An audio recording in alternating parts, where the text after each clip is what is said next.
প্রিয় দর্শক, এই বাসর ঘর কিন্তু মিস করা যাবে না। বন্ধুরা পুরো ভিডিওটা কিন্তু দেখবেন, নয়তো চরম বিনোদন মিস হয়ে যাবে। ভাইটা নাকি পানির নিচে ডুব দিয়ে বাসর ঘর করবে। হাই হাই, অনেক ইতিহাস দেখেছি, অনেক ইতিহাস পড়েছি, কিন্তু এই রকম ইতিহাস কখনো পড়িনি।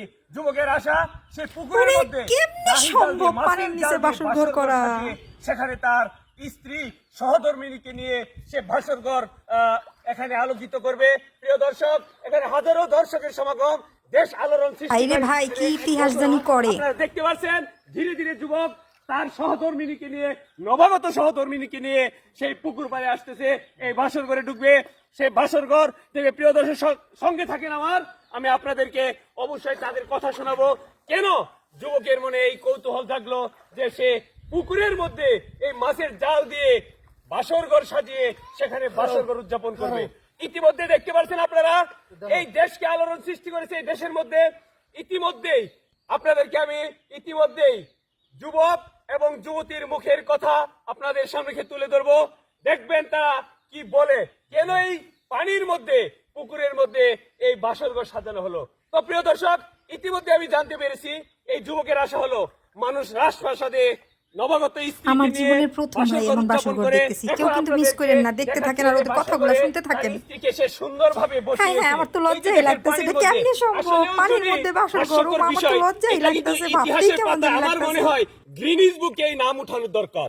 কেননা ইতিপূর্বে আপনারা অনেক কিছু দেখেছেন, অনেক জায়গায় বাসর ঘর দেখেছেন, বিভিন্ন রেস্টুরেন্টে দেখেছেন, বিভিন্ন রিসোর্টে দেখেছেন, বিভিন্ন কমিউনিটি সেন্টারে দেখেছেন, কিন্তু এরকম বাসর ঘর আমি আদৌ দেখিনি।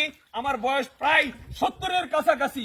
আমি এতদিন যাবৎ সাংবাদিকতার বয়সে আমি এরকম ঘটনা কোথাও পাইনি। প্রিয় দর্শক, আপনারা দেখবেন, দেখে অবশ্যই আনন্দিত হবেন যে এই পানির মধ্যে যুবক কি করে বাসর ঘর উদযাপন করতেছে। প্রিয় দর্শক, এখন আমি ধীরে ধীরে যাচ্ছি সেই নবাগত স্বামী স্ত্রীর কাছে। ভাইজান, আপনার কাছে আমি একটি কথা জানতে চাচ্ছি।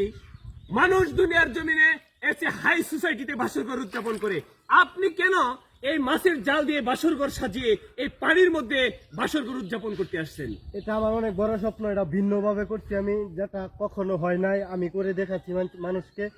এই জন্য আমার অনেক শখ ছিল, অনেক দিনের আশা আমার পূরণ। ভাইজান, আপনার নবাগত ওয়াইফের সাথে কি আমি 2 মিনিট কথা বলতে পারি? না না, ও ক্যামেরার সাথে কথা বলবে না। প্রিয় দর্শক, আমি ইতিমধ্যে এই নবাগত স্বামী যুবকের কাছে কথা বলে জানতে পারলাম যে তার মনে একটা শখ ছিল, সে ভিন্নভাবে বাসর ঘর উদযাপন করবে। এই তার হলো অবস্থা।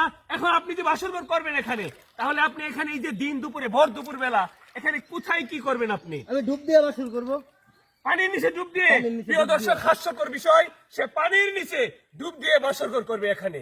তার এই যে নবাগত স্ত্রী, তার পাশেই সহধর্মিনী বসা আছে। তো ভাই, আপনি বিয়ে করছেন কোথায়? বিয়ে করছি জামালপুর। জামালপুর। আপনার শ্বশুর শাশুড়ি কি এই ঘটনা জানে? তাদেরকে বলছি না, তাদেরকে বলেন নাই? সিক্রেট ভাবে আমি করছি। সিক্রেট ভাবে আপনি করছেন? ও জানে, আবার ও জানে। মানে আপনার মনের শখটা পূরণ করার জন্য আপনি এই ঘটনা ঘটিয়েছেন। তো আসলে এটা আমরা এই প্রথম দেখলাম পুকুরের মধ্যে, মানে জলের উপর যদি একটা কিছু থাকতো, নৌকা থাকতো, তাও একটা কথা ছিল, কিন্তু একদম পানি, এই পানির উপরে বাসর ঘর